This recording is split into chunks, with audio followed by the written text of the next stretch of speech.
విశాఖ ఉక్కు పరిశ్రమకు వెళ్లే మార్గంలో ఏఆర్టీ రైల్ ఇంజన్ పట్టాలు తప్పింది. వడ్లపూడి వద్ద అర్ధరాత్రి సమయంలో ఈ ఘటన జరిగింది. సమాచారం అందుకుని రంగంలోకి దిగిన రైల్వే సిబ్బంది రైల్ ఇంజన్ను తిరిగి పట్టాలపైకి ఎక్కించే పనిలో ఉన్నారు. రైల్ ఇంజన్ పట్టాలు తప్పడం వల్ల ఇతర రైళ్ల రాకపోకలకు ఎలాంటి ఆటంకాలు ఏర్పడలేదు.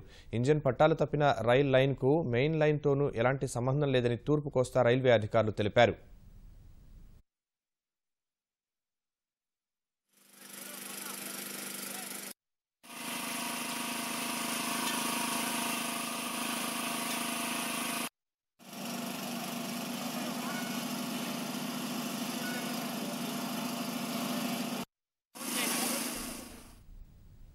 విశాఖ ఉక్కు పరిశ్రమకు వెళ్లే మార్గంలో ఏఆర్టీ రైల్ ఇంజన్ పట్టాలు తప్పింది.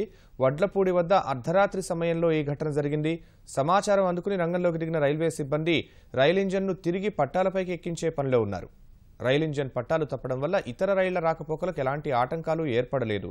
ఇంజన్ పట్టాలు తప్పిన రైల్ లైన్కు మెయిన్ లైన్తో ఎలాంటి సంబంధం లేదని తూర్పు కోస్తా రైల్వే అధికారులు తెలిపారు.